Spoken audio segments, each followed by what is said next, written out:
ਵਾਹਿਗੁਰੂ ਜੀ ਕਾ ਖਾਲਸਾ ਵਾਹਿਗੁਰੂ ਜੀ ਕੀ ਫਤਿਹ। ਮੈਂ ਤੁਹਾਡੀ ਹੋਸਟ ਰੀਤ ਕੌਰ ਨਿਊਜ਼ ਟੀਵੀ 84 ਦੇ ਨਾਲ। ਵੀਅਰਸ, ਆਖਿਰ ਉਹੀ ਹੋਇਆ ਜਿਸ ਚੀਜ਼ ਦਾ ਸਾਨੂੰ ਡਰ ਸੀ।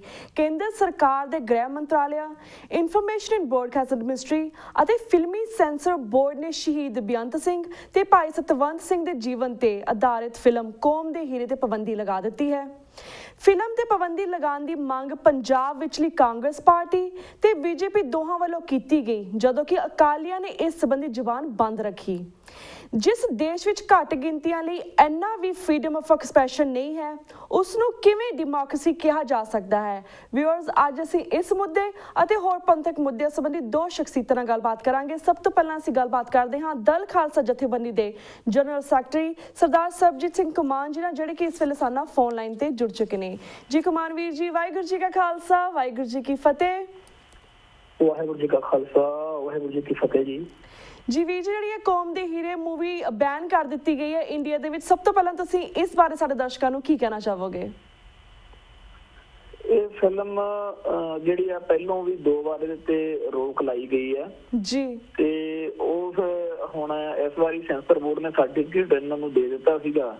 ਤੇ ਕੱਲ ਇੱਥੇ ਸਾਡੇ ਪੰਜਾਬ ਦੇ ਵਿੱਚ 22 ਅਗਸਤ ਵਾਲੇ ਦਿਨ ਇਹ ਸਾਰੇ ਲੱਗਣੀ ਸੀਗੀ ਫਿਲਮ। ਹਾਂਜੀ। ਤੇ ਪੂਰੀ ਸਿੱਖ ਜਗਤ ਦੇ ਵਿੱਚ, ਕਿਉਂਕਿ ਇਹਦੀ ਚਰਚਾ ਜਦੋਂ ਵਿਦੇਸ਼ਾਂ 'ਚ ਚੱਲੀ ਆ ਫਿਲਮ, ਤਾਂ ਬਾਹਰੋਂ ਜਿਹੜੀਆਂ ਰਿਪੋਰਟਾਂ ਆਈਆਂ ਨੇਗੀਆਂ ਜਾਂ ਫਿਲਮ ਬਾਰੇ ਲੋਕਾਂ ਦੇ ਵਿੱਚ ਕਿਉਰਿਓਸਿਟੀ ਸੀਗੀ ਜੀ। ਤੇ ਇਹਦੇ ਵਿੱਚ ਜਿਹੜਾ ਦਰਬਾਰ ਸਾਹਿਬ ਦੇ ਹਮਲੇ ਤੋਂ ਬਾਅਦ ਵਿੱਚ ਮਾਹੌਲ ਬਣਿਆ, ਖਾਸ ਤੌਰ ਤੇ ਇੰਦਰਾ ਗਾਂਧੀ ਦੇ ਨਾਲ ਸੰਬੰਧਿਤ ਸਾਰੀਆਂ ਘਟਨਾਵਾਂ ਨੂੰ ਬੜਾ ਵਿਸਥਾਰ ਨਾਲ ਦੱਸਿਆ ਗਿਆ ਜੀ। ਤੇ ਇਸ ਕਰਕੇ ਸਿੱਖ ਮਨਾਂ ਦੇ ਵਿੱਚ, ਕਿਉਂਕਿ ਜੂਨ 1984 ਨਵੰਬਰ 1984 ਦੀਆਂ ਘਟਨਾਵਾਂ ਜਿਹੜੀਆਂ ਨੇਗੀਆਂ, ਉਹ ਇੱਕ ਟਰਨਿੰਗ ਪੁਆਇੰਟ ਆ ਸਿੱਖ ਹਿਸਟਰੀ ਦਾ, ਜਦੋਂ ਸਿੱਖਾਂ ਦਾ ਰਿਸ਼ਤਾ ਹਿੰਦੁਸਤਾਨ ਦੇ ਨਾਲੋਂ ਬਿਲਕੁਲ ਟੁੱਟ ਗਿਆ, ਬਿਲਕੁਲ ਬਦਲ ਗਿਆ। ਜਿਹੜਾ ਪਹਿਲਾਂ 1984 ਤੋਂ ਪਹਿਲਾਂ ਸਿੱਖਾਂ ਤੇ ਇੰਡੀਆ ਦੇ ਰਿਸ਼ਤੇ ਹੋਰ ਰਹੇ, 1984 ਤੋਂ ਬਾਅਦ ਹੋਰ ਬਣੇ। 1984 ਨਾਲ ਸੰਬੰਧਿਤ ਗੱਲਾਂ ਨੂੰ ਜਾਣਨਾ, ਉਸ ਪੀੜ ਦੀ ਗੱਲ ਕਰਨੀ, ਉਸ ਦਰਦ ਦੀ ਗੱਲ ਕਰਨ ਵਾਲਾ ਕੋਈ ਵੀ ਚੀਜ਼ ਹੋਵੇ, ਉਹਨੂੰ ਸਿੱਖ ਜਗਤ ਤੋਂ ਬੜਾ ਜਿਹੜਾ ਧਿਆਨ ਨਾਲ, ਬੜਾ ਰੂਹ ਨਾਲ ਉਹਨੂੰ ਦੇਖਦਾ, ਬਾਚਦਾ, ਪੜ੍ਹਦਾ ਕਰਦਾ। ਇਸ ਫਿਲਮ ਬਾਰੇ ਵੀ ਇਹੀ ਇੱਥੇ ਸੀਗਾ। ਲਾਸਟ ਸਕਿੰਟ ਦੇ ਉੱਤੇ, ਮਤਲਬ ਇੱਕ ਦਿਨ ਪਹਿਲਾਂ 21 ਤਰੀਕ ਦੀ ਸ਼ਾਮ ਨੂੰ ਇਹਨਾਂ ਨੇ ਉਹਦੇ ਉੱਤੇ ਰੋਕ ਲਾ ਦਿੱਤੀ। ਰੋਕ ਲਾਈ ਆ, ਜੇ ਉਹ ਕਹਿੰਦੇ ਅਸੀਂ ਬੈਨ ਨਹੀਂ ਕੀਤਾ ਹੈਗਾ ਇਹਨੂੰ। ਉਹ ਮਤਲਬ ਜਿਹੜਾ ਹੈਗਾ ਸਾਡੇ ਵੀਰ ਰਾਜ ਕਾਕੜਾ ਜੀ ਨੇ ਫਿਲਮ ਨੂੰ ਸਾਰਾ ਕੀਤਾ, ਉਹਨਾਂ ਨਾਲ ਗੱਲ ਹੋਈ ਸੀ ਤੇ ਉਹ ਹਾਈ ਕੋਰਟ ਜਾ ਰਹੇ ਆ ਤੇ ਅਦਾਲਤ ਦਾ ਦਰਵਾਜ਼ਾ ਖੜਕਾਇਆ ਜਾਏਗਾ ਜੀ। ਗੱਲ ਉੱਥੇ ਫੇਰ ਆ ਜਾਂਦੀ ਹੈ ਕਿ ਜਿਹੜੀ ਮਾਨਸਿਕਤਾ ਹੈਗੀ ਆ, ਉਹ ਇਹ ਹੈਗੀ ਆ ਕਿ ਸਿੱਖਾਂ ਨੂੰ ਸੱਚ ਨਹੀਂ ਬੋਲਣ ਦੇਣਾ, ਸੱਚ ਦੁਨੀਆ ਦੇ ਸਾਹਮਣੇ ਆਉਣ ਨਹੀਂ ਦੇਣਾ ਜੀ। ਤੋ ਜਿਹੜਾ ਹਿੰਦੂ ਨਜ਼ਰੀਏ ਦਾ ਜਾਂ ਭਾਰਤੀ ਨਜ਼ਰੀਏ ਦਾ ਸੱਚ ਵਾ ਕਿ ਜੀ ਅਸੀਂ ਤਾਂ ਇਸ ਤਰ੍ਹਾਂ ਕਵਾਂਗੇ ਤੇ ਉਹੀ ਤੁਹਾਨੂੰ ਮੰਨਣਾ ਪਊਗਾ, ਉਹੀ ਦੁਨੀਆ ਨੂੰ ਦਿਖਾਉਣਾ ਹੋਊਗੀ ਆਗਿਆ, ਉਹੀ ਇੱਕ ਵਾਰੀ ਫੇਰ ਇੱਥੇ ਉਜਾਗਰ ਹੋਇਆ ਵਾ ਜੀ। 1984 ਨਾਲ ਸੰਬੰਧਿਤ ਘਟਨਾਵਾਂ ਨੂੰ ਆਪਦੇ ਨਜ਼ਰੀਏ ਤੋਂ ਪੇਸ਼ ਕਰਨ ਦੀ ਜਿਹੜੀ ਜਿੱਦ ਇੰਡੀਆ ਦੀ, ਉਹਦੇ ਕਰਕੇ ਇਹਨਾਂ ਨੇ ਇੱਕ ਵਾਰੀ ਫਿਰ ਰੋਕ ਲਾਈ ਆ ਜੀ। ਜਿਹੜਾ ਫਿਲਮ ਬਾਰੇ ਜਾਂ ਹੋਰ ਸਾਨੂੰ ਇੱਥੇ ਕਿਸੇ ਨੂੰ ਕੋਈ ਭੁਲੇਖਾ ਨਹੀਂ ਹੈਗਾ ਕਿ ਸਾਡੇ ਨਾਲ ਉਦੋਂ ਕੀ ਵਾਪਰਿਆ ਸੀ। ਉਹਨਾਂ ਦੇ ਰਾਹੀਂ ਦੁਬਾਰਾ ਇੱਕ ਵਾਰੀ ਉਹ ਸਾਰੀ ਗੱਲ ਆ ਰਹੀ ਆ। ਔਰ ਇੱਕ ਗੱਲ ਜਿਹੜੀ ਫਿਲਮ ਨਾਲ ਸੰਬੰਧਿਤ ਸਾਰਾ ਜਿਹੜਾ ਹੈਗਾ ਜਮਾਤ ਉਹ ਕਹਿ ਰਹੇ ਆ, ਉਸ ਦਲੀਲ ਦਾ ਇਹਨਾਂ ਕੋਲੇ ਜਵਾਬ ਕੋਈ ਨਹੀਂ ਜੀ। ਜਿਹੜੀ ਫਿਲਮ ਬਣੀ ਆ, ਇਹ ਭਾਰਤ ਸਰਕਾਰ ਦੇ ਬਣਾਏ ਹੋਏ ਠੱਕਰ ਕਮਿਸ਼ਨ ਜਿਹੜਾ ਸੀਗਾ ਜੀ, ਉਹਦੀ ਰਿਪੋਰਟ ਦੇ ਆਧਾਰ ਤੇ ਬਣੀ ਹੈ। ਹਾਂਜੀ ਜੀ, ਬਿਲਕੁਲ। ਜੋ ਵੀ ਕੁਛ ਠੱਕਰ ਕਮਿਸ਼ਨ ਦੀ ਰਿਪੋਰਟ ਦੇ ਵਿੱਚ ਸਰਕਾਰ ਨੇ ਆਪ ਐਡਮਿਟ ਕੀਤਾ, ਔਰ ਜੋ ਕੁਛ ਜਿਹੜੀ ਕੇਸ ਦੀ ਪ੍ਰੋਸੀਡਿੰਗ ਆ, ਇੰਦਰਾ ਮਰਡਰ ਕੇਸ ਆ ਜਿਹੜਾ, ਉਹਨੂੰ ਬੇਸ ਬਣਾ ਕੇ ਫਿਲਮ ਜਿਹੜੀ ਆ ਉਹ ਤਿਆਰ ਕੀਤੀ ਗਈ ਆ ਜੀ। ਇਹ ਅੱਜ ਸਰਕਾਰ ਨੂੰ ਆਪਦੇ ਹੀ ਜਿਹੜੇ ਠੱਕਰ ਕਮਿਸ਼ਨ ਦੀ ਰਿਪੋਰਟ, ਆਪਦੀ ਹੀ ਅਦਾਲਤ ਦੀ ਜੱਜਮੈਂਟ ਦੇ ਆਧਾਰ ਤੇ ਬਣੀ ਹੋਈ ਇੱਕ ਫਿਲਮ ਤੋਂ ਡਰ ਲੱਗੀ ਜਾਂਦਾ। ਆਪਾਂ ਸਮਝ ਲਓ ਕਿ ਇਹ ਜਿਹੜਾ ਝੂਠ ਦੇ ਸਿਰ ਦੇ ਉੱਤੇ ਜਿਹੜੀਆਂ ਚੀਜ਼ਾਂ ਇਹਨਾਂ ਨੇ ਸਿਰਜੀਆਂ ਹੋਈਆਂ ਨੇ ਜੀ, ਉਹਨੂੰ ਇੱਕ ਸੱਚ ਦੀ ਬੂੰਦ ਤੋਂ ਕਿਵੇਂ ਇਹ ਘਬਰਾਏ ਹੋਏ ਨੇ, ਕਿਵੇਂ ਡਰੇ ਹੋਏ ਨੇ ਜੀ। ਪਰ ਫਿਲਮ ਦੇ ਲਈ ਜਾਂ ਉਸ ਦੌਰ ਦੀਆਂ ਘਟਨਾਵਾਂ ਦੇ ਲਈ ਸਿੱਖ ਜਗਤ ਦੇ ਮਨਾਂ ਦੇ ਵਿੱਚ ਜਿਹੜਾ ਹੈਗਾ ਇੱਕ ਵਾਰੀ ਫੇਰ ਰੋਸ ਤੇ ਰੋਹ ਜਿਹੜਾ ਉਹ ਪੈਦਾ ਹੋਇਆ। ਬਿਲਕੁਲ। ਤੇ ਇਹ ਫੇਰ ਇੱਕ ਵਾਰੀ ਸਾਨੂੰ ਮਤਲਬ ਅਹਿਸਾਸ ਕਰਾਇਆ ਗਿਆ ਕਿ ਤੁਹਾਨੂੰ ਜਿਹੜਾ ਹੈਗਾ ਅਸੀਂ ਆਪਦੀ ਮਰਜ਼ੀ ਦਾ ਇਤਿਹਾਸ ਪੜ੍ਹਾਵਾਂਗੇ, ਆਪਦੀ ਮਰਜ਼ੀ ਦਾ ਇਤਿਹਾਸ ਦਿਖਾਵਾਂਗੇ। ਘੱਟੋ ਘੱਟ ਇਸ ਘਟਨਾ ਕਰਨ ਦੇ ਬਹਾਨੇ ਤੇ ਸਿੱਖ ਚਿੰਤਕਾਂ ਦੇ ਵਿੱਚ ਗੱਲ ਜਿਹੜੀ ਚੱਲੀ ਆ ਕਿ ਜਿਹੜੀਆਂ ਕਿਤਾਬਾਂ ਸਾਡੇ ਸਕੂਲਾਂ ਕਾਲਜਾਂ 'ਚ ਪੜ੍ਹਾਈਆਂ ਜਾ ਰਹੀਆਂ ਨੇ, ਉਹ ਲਿਟਰੇਚਰ ਦਿੱਤਾ ਜਾ ਰਿਹਾ। ਮੈਂ ਦਲ ਖਾਲਸਾ ਦਫ਼ਤਰ 'ਚ ਬੈਠਦਾ ਜੀ, ਇੱਥੇ ਸਾਡੇ ਕੋਲੇ ਸਿੱਖ ਨੌਜਵਾਨ ਆਗੜ ਯੂਨੀਵਰਸਿਟੀਆਂ ਦੀਆਂ ਸਕੂਲਾਂ ਕਾਲਜਾਂ ਦੀਆਂ ਕਿਤਾਬਾਂ ਲੈ ਕੇ ਆਉਂਦੇ ਆ। ਉਹਦੇ ਵਿੱਚ ਜੂਨ 1984 ਦੇ ਬਾਰੇ ਹਿੰਦੁਸਤਾਨੀ ਐਂਗਲ ਤੋਂ ਸਭ ਕੁਛ ਲਿਖਿਆ ਹੈ, ਜਿਹਦੇ ਜਰਨੈਲ ਸਿੰਘ ਨੂੰ ਜਾਂ ਭਾਈ ਸਤਵੰਤ ਸਿੰਘ ਕੇਰ ਸਿੰਘ ਤੇ ਭਾਈ ਸਤਵੰਤ ਸਿੰਘ ਨੂੰ, ਬੇਅੰਤ ਸਿੰਘ ਹੋਣਾ ਨੂੰ, ਸਾਰਿਆਂ ਨੂੰ ਇਹਨਾਂ ਨੂੰ ਗਲਤ ਦੱਸਿਆ ਗਿਆ।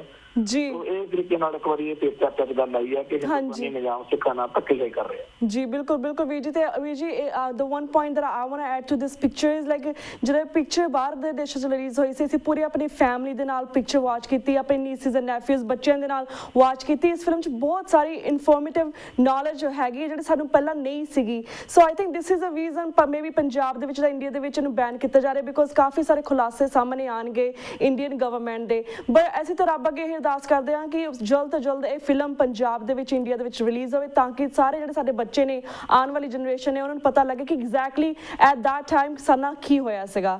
ਬਟ ਐਨੀਵੇਜ਼ ਵੀਰ ਜੀ, let's go to next question. ਜਿਸ ਤਰ੍ਹਾਂ ਮਹਾਰਾਸ਼ਟਰ ਸਰਕਾਰ ਨੇ ਤਖਤ ਸ੍ਰੀ ਹਜ਼ੂਰ ਸਾਹਿਬ ਕਮੇਟੀ ਵਿੱਚ ਸ਼੍ਰੋਮਣੀ ਕਮੇਟੀ ਵੱਲੋਂ ਨਾਮੀਨੇਟ ਹੁੰਦੇ ਮੈਂਬਰਾਂ ਦੀ ਗਿਣਤੀ 4 ਘਟਾ ਕੇ 1 ਕਰ ਦਿੱਤੀ ਹੈ, ਇਸ ਬਾਰੇ ਤੁਸੀਂ ਕੀ ਕਹਿਣਾ ਚਾਹੋਗੇ?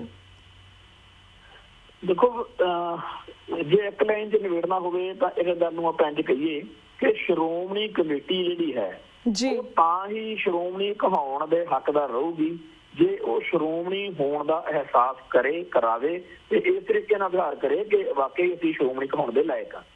ਜਦੋਂ ਵੀ ਬਾਦਲ ਦਲ ਨੇ ਜਾਂ ਕਿਸੇ ਹੋਰ ਆਗੂ ਨੇ ਇਹ ਚਾਹਿਆ ਹੋਊਗਾ ਜਾਂ ਹੁਣ ਚਾਹ ਰਹੇ ਨੇ ਇਸ ਟਾਈਮ ਕਿ ਸ਼੍ਰੋਮਣੀ ਕਮੇਟੀ ਨੂੰ ਅਸੀਂ ਆਪਦੇ ਨਜ਼ਰੀਏ ਤੋਂ, ਆਪਦੇ ਮੰਤਵ ਤੋਂ, ਆਪਦੇ ਸਵਾਰਥਾਂ ਦੇ ਹਿਸਾਬ ਨਾਲ ਚਲਾਵਾਂਗੇ ਤਾਂ ਉਦੋਂ ਇਹੀ ਕੁਛ ਹੋਊਗਾ। ਪਹਿਲਾਂ ਹਰਿਆਣੇ 'ਚ ਹੋਇਆ, ਹੁਣ ਇਸ ਤੋਂ ਬਾਅਦ ਵਿੱਚ ਹੋਰਨਾਂ ਥਾਵਾਂ ਤੋਂ ਚੰਡੀਗੜ੍ਹ ਦੇ ਵਿੱਚੋਂ ਵੀ ਆਵਾਜ਼ ਉੱਠੀ ਆ ਕਿ ਸੀਤਾ ਜੀ ਤੁਹਾਡੇ ਨਾਲ ਨਹੀਂ ਰਹਿਣਾ ਹੈਗਾ, ਸਾਨੂੰ ਤੁਸੀਂ ਕੁਛ ਨਹੀਂ, ਤੇ ਇਵੇਂ ਹੀ ਇਹ ਉੱਥੇ ਹੋਇਆ। ਔਰ ਪੰਜਾਬ ਦੇ ਵਿੱਚ ਜਿਹੜੇ ਬਾਦਲ ਸਾਹਿਬ ਦੀ ਕਿਰਪਾ ਹੈਗੀ ਆ ਜੀ, ਇੱਥੇ ਇਹਨਾਂ ਨੇ ਕਦੇ ਪਰਵਾਹ ਨਹੀਂ ਕੀਤੀ ਹੈਗੀ। ਇਹਨਾਂ ਨੇ ਸਮਝਿਆ ਹੈ ਕਿ ਬਸ ਅਸੀਂ ਜਿਵੇਂ ਮਰਜ਼ੀ ਚਾਹਾਂਗੇ, ਕਿਉਂਕਿ ਇਹਨਾਂ ਨੂੰ ਬੜਾ ਆਪਦੇ ਉੱਤੇ ਮਾਣ ਆ ਕਿ ਅਸੀਂ ਬਾਦਲ RSS ਦੇ ਨਾਲ ਜੁੜੇ ਹੋਏ ਹਾਂ। ਭਾਰਤੀ ਹਕੂਮਤ ਦੀ ਮਰਜ਼ੀ ਆ ਕਿ ਸਾਡੇ ਤੋਂ ਵਧੀਆ ਕੋਈ ਗਦਾਰ ਉਹਨਾਂ ਨੂੰ ਲੱਭਦਾ ਨਹੀਂ ਸਿੱਖਾਂ ਚੋਂ, ਤੋਂ ਅਸੀਂ ਉਹਨਾਂ ਲਈ ਸਭ ਤੋਂ ਵਧੀਆ ਗਦਾਰ ਹੋਣ ਕਰਕੇ ਸਾਨੂੰ ਉਹਨਾਂ ਨੇ ਸ਼੍ਰੋਮਣੀ ਕਮੇਟੀ ਸਦਾ ਲਈ ਦੇਈ ਰੱਖਣੀ ਹੈ।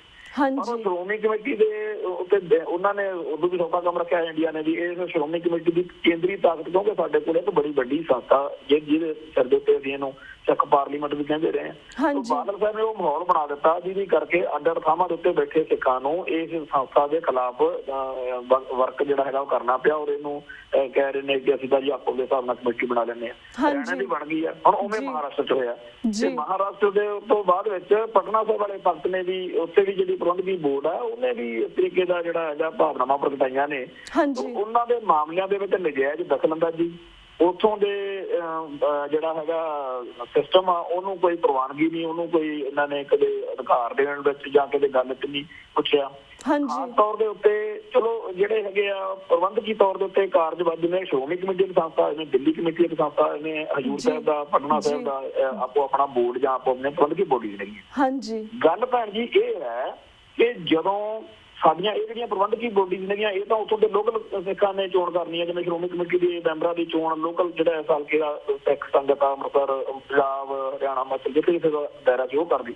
ਪਟਨਾ ਸਾਹਿਬ ਦਾ ਬੋਰਡ ਜਿਹੜਾ ਉੱਥੋਂ ਦੇ ਸਿੱਖ ਉਹਨੂੰ ਕਰਦੇ ਜਾਂ ਆਪਣੇ ਹਜ਼ੂਰ ਸਾਹਿਬ ਦਾ ਬੋਰਡ ਵੀ ਇੱਦਾਂ ਚੁਣਿਆ ਜਾਂਦਾ ਹੈ। ਪਰ ਜਿਹੜਾ ਇਹ ਪ੍ਰਬੰਧਕੀ ਅਦਾਰੇ ਨੇ ਇਹਨਾਂ ਤੋਂ ਉੱਪਰ ਇੱਕ ਸਾਡੀ ਸਰਬਸਾਰੀ ਦੀ ਜਿਹੜੀ ਸੀਟ ਆ ਉਹ ਹੈਗੀ ਅਕਾਲ ਤਖ਼ਤ ਸਾਹਿਬ ਜਾਂ ਅਕਾਲ ਤਖ਼ਤ ਸਾਹਿਬ ਦੇ ਜਥੇਦਾਰ ਦੀ ਜਿਹੜੀ ਚੋਣ ਆ।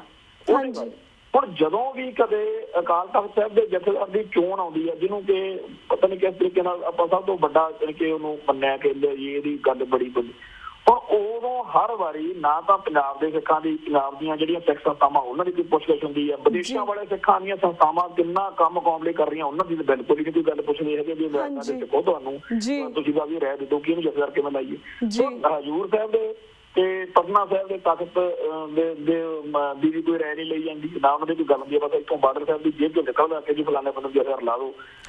ਜਦੋਂ ਗਿਆਨੀ ਪੂਰਨ ਸਿੰਘ ਵਾਲੀ ਗੱਲ ਹੋਈ ਆ ਉਦੋਂ ਆਪਾਂ ਨੂੰ ਸਾਰਿਆਂ ਨੂੰ ਪਤਾ ਹੀ ਹੈਗਾ ਵੀ ਇੱਥੇ ਸਰਕਟ ਹਾਊਸ ਦੇ ਵਿੱਚ ਬੈਠ ਕੇ ਬਾਅਦ ਚ ਕਹਿਦਾ ਕਿ ਜੀ ਫਲਾਣੇ ਨੂੰ ਲਾ ਦਿੰਦੇ ਆ। ਇਹ ਸਾਰੀਆਂ ਜਿਹੜੀਆਂ ਗੱਲਾਂ ਬਾਤਾਂ ਸੀ ਇਹਦੇ ਕਰਕੇ ਉਹਨਾਂ ਸਾਰੀਆਂ ਬਾਹਰ ਜਿਹੜੀਆਂ ਇਹ ਸਿੱਖ ਬੋਡੀਜ਼ ਨੇ ਉਹ ਸ਼੍ਰੋਮਣੀ ਕਮੇਟੀ ਤੋਂ ਅਲਰਜਿਤ ਨੇ, ਇਹਦੇ ਕੰਮਕਾਰ ਤੋਂ ਦੁਖੀ ਨੇ ਔਰ ਇਸ ਕਰਕੇ ਉਹਨਾਂ ਨੇ ਕੋਟਾ ਘਟਾ ਦਿੱਤਾ ਹੈਗਾ। ਇਹਦੇ ਲਈ ਜ਼ਿੰਮੇਵਾਰੀ ਸਿਰਫ ਤੇ ਸਿਰਫ ਬਾਦਲ ਪਿਓ ਪੁੱਤ ਦੀ ਹੈ ਜਿਨ੍ਹਾਂ ਨੇ ਕੌਮ ਨੂੰ ਇਸ ਤਰ੍ਹਾਂ ਦੇ ਔਖੇ ਰਾਹ ਜਿਹੜੇ ਹੈਗਾ ਉਹ ਪਾ ਦਿੱਤਾ। ਹਾਂਜੀ ਤੇ ਵੀਰ ਜੀ ਦਾ question that I want to ask is, ਜਿਸ ਤਰ੍ਹਾਂ ਸ਼੍ਰੋਮਣੀ ਕਮੇਟੀ ਪੰਜਾਬ ਦੇ ਵਿੱਚ ਤਾਂ ਸਾਡੇ ਜਿਹੜੇ ਸਿੱਖ ਬੱਚੇ ਨੇ ਉਹਨਾਂ ਨੂੰ ਨਸ਼ਿਆਂ ਤੋਂ ਬਚਾ ਨਹੀਂ ਸਕਦੀ, ਪਰ ਇਹ ਅਮਰੀਕਾ ਵਾਲੇ ਕੁਝ ਪਿਛਲੇ ਦਿਨਾਂ ਤੋਂ ਬਹੁਤ ਜ਼ਿਆਦਾ ਕਾਲੇ ਪਏ ਹੋਏ ਨੇ। ਤੁਹਾਨੂੰ ਕੀ ਲੱਗਦਾ ਕਿ ਇਸ ਦੇ ਪਿੱਛੇ ਕੀ ਰਾਜ਼ ਹੈ? ਸਪਸ਼ਟ ਜੀ ਗੱਲ ਆ ਜੀ। ਇੱਥੇ ਜਿਹੜਾ ਹੈਗਾ ਸ਼੍ਰੋਮਣੀ ਕਮੇਟੀ ਨੇ ਸਿੱਖ ਬੱਚਿਆਂ ਨੂੰ ਜਿਹੜਾ ਹੈਗਾ ਜਿਹੜੀ ਡਿਊਟੀ ਸੀ ਹਾਂਜੀ ਸ਼੍ਰੋਮਣੀ ਕਮੇਟੀ ਦੀ ਸਿੱਖ ਧਰਮਾਂ ਦਾ ਸੱਚਾ ਪ੍ਰਬੰਧ ਉਹਦੇ 'ਚ ਇਹ ਪੂਰੀ ਤਰ੍ਹਾਂ ਅਸਫਲ ਰਹੇ ਨੇ। ਦੂਜੀ ਡਿਊਟੀ ਸੀ ਸਿੱਖ ਧਰਮ ਦਾ ਪ੍ਰਚਾਰ ਕਰਨਾ। ਤੇ ਪ੍ਰਚਾਰ ਦਾ ਹਾਲ ਇਹ ਹੈਗਾ ਕਿ ਸ਼੍ਰੋਮਣੀ ਕਮੇਟੀ ਦੇ ਆਪ ਦੇ ਜਿਹੜੇ ਮੈਂਬਰ ਨੇ ਜੀ ਉਹਨਾਂ ਮੈਂਬਰਾਂ ਦੇ ਵਿੱਚੋਂ ਬਾਹਲਾ ਨਹੀਂ ਤਾਂ 70% ਜਿਹੜੇ ਮੈਂਬਰ ਇਹੋ ਜਿਹੇ ਨੇ ਜਿਨ੍ਹਾਂ ਦੇ ਧੀਆਂ ਪੁੱਤ ਪਤਤ ਨੇ। ਤੇ ਸ਼੍ਰੋਮਣੀ ਕਮੇਟੀ ਦੇ ਆਪ ਦਾ ਮੈਂਬਰ ਆ ਮਤਲਬ ਇੱਧਰ ਮੋਸਰ ਵਾਲੀ ਸਾਈਡ ਦੇ ਉਹ ਸਾਰੇ ਸਰਸੇ ਵਾਲੇ ਦੇ ਪ੍ਰੋਗਰਾਮਾਂ 'ਚ ਅਕਾਲ ਤਖ਼ਤ ਦੇ ਹੁਕਮਨਾਮੇ ਨੂੰ ਚੈਲੰਜ ਕਰਕੇ ਖੜੇ ਹੁੰਦੇ ਨੇ। ਤੇ ਜਗਰਾਤੇ ਕਰਾਉਣ ਵਾਲੇ ਸ਼੍ਰੋਮਣੀ ਕਮੇਟੀ ਦੇ ਮੈਂਬਰ ਬਣੇ ਫਿਰਦੇ ਨੇ ਤੇ ਉਹਨਾਂ ਦੀਆਂ ਫੋਟੋਆਂ ਉਹਨਾਂ ਦਾ ਸਾਰਾ ਜਿਹੜਾ ਇਹ ਹੁੰਦੇ ਨੇ ਕਾਰਜ ਪੰਥ ਦੇ ਹਿਸਾਬ ਨਾਲ ਸਿੱਖ ਰਹਿਬਰਾਂ ਦੇ ਉਲਟ ਉਹ ਸਾਰੇ ਸਾਡੇ ਸਾਹਮਣੇ ਅੱਜ ਕੱਲ੍ਹ ਸੋਸ਼ਲ ਮੀਡੀਆ ਰਾਹੀਂ ਆ ਜਾਂਦੇ ਨੇ ਜੀ। ਤਾਂ ਇਹ ਜਿਹੜੇ ਮੈਂਬਰ ਖੁਦ ਸ਼੍ਰੋਮਣੀ ਕਮੇਟੀ ਦੇ ਮੈਂਬਰ ਬਣ ਕੇ ਨਹੀਂ ਸਿੱਖੀ ਦਾ ਕੋਈ ਆਪ ਨਹੀਂ ਕਰ ਸਕਦੇ ਇਹਨਾਂ ਨੇ ਸਿੱਖ ਜਗਤ ਨੂੰ ਕੀ ਦੇਣਾ ਸੀ। ਦੂਜੀ ਜਿਹੜੀ ਗੱਲ ਹੈ ਕਿ ਜਿਹੜਾ ਪੰਥ ਦੇ ਗੁਰਮਤ ਦੇ ਧਰਮ ਦੇ ਸਾਡੇ ਦੇ ਅਸੂਲ ਨੇ ਉਹਨਾਂ ਅਸੂਲਾਂ ਦੇ ਖਿਲਾਫ ਇੱਕ ਧਿਰ ਸ਼ੁਰੂ ਤੋਂ ਇੱਕ ਐਕਟਿਵ ਰਹੀ ਹੈ ਜਿਹਨੂੰ ਆਪਾਂ ਹਿੰਦੂਇਜ਼ਮ ਕਹਿ ਲਓ ਬ੍ਰਾਹਮਣਿਜ਼ਮ ਕਹਿ ਲਓ ਜਾਂ ਗੁਰਮਤ ਤੇ ਮਨਮਤ ਦੀ ਟੱਕਰ ਕਹਿ ਲਓ ਜਾਂ ਉਹਨੂੰ ਆਪਾਂ ਅੱਜ ਦੇ ਹਿਸਾਬ ਨਾਲ ਕਹਿੰਦੇ ਆ ਵੀ RSS ਦਾ ਏਜੰਡਾ। ਜਿਹੜਾ RSS ਦਾ ਏਜੰਡਾ ਵਾ ਉਹ ਇੱਥੇ ਸਾਡੇ ਸਿੱਖ ਵਿਦਿਆਰਥੀਆਂ ਦੇ ਮਨਾਂ ਚੋਂ ਗੁਰਮਤ ਨੂੰ ਕੱਢ ਕੇ ਮਨਮਤ ਨੂੰ ਠੋਸਣ ਵਾਲੀ ਜਿਹੜੀ ਗੱਲ ਆ ਉਹ ਚੱਲ ਰਹੀ ਹੈ। ਏਜੰਡਾ ਲੈ ਕੇ ਹੁਣ ਇਹ ਬਾਹਰਲੇ ਮੁਲਕਾਂ 'ਚ ਜਿੱਥੇ ਜਿੱਥੇ ਸਿੱਖ ਵਸਿਆ ਹੋਇਆ ਉੱਥੇ ਨੂੰ ਜਾ ਰਹੇ ਆ। ਅਸਲ ਵਿੱਚ ਮੈਂ ਇਹ ਸਮਝਦਾ ਹੈਗਾ ਭਾਰਤ ਸਰਕਾਰ ਦਾ ਪ੍ਰੋਜੈਕਟ ਵਾ। ਸਿੱਖਾਂ ਦੇ ਇੱਥੇ ਪੰਜਾਬ ਵਾਲਿਆਂ ਦਾ ਤਾਂ ਕੰਮ ਕਰ ਲਿਆ ਹੁਣ ਹਿੱਲਣ ਜੋਗੇ ਰਹੇ ਨੇਗੇ।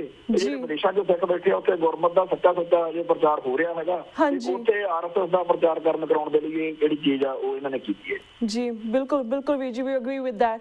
ਵੀਰ ਜੀ ਹੁਣ ਸਾਡਾ ਵਕਤ ਬ੍ਰੇਕ ਵੱਲ ਜਾਏ। ਤੁਹਾਡਾ ਸ਼ੁਕਰ ਕਿ ਤੁਸੀਂ ਆਪਣੇ ਵਿਚਾਰ ਸਾਡੇ ਕੁਐਸਚਨਸ ਦੇ ਉੱਪਰ ਸਾਂਝੇ ਕੀਤੇ।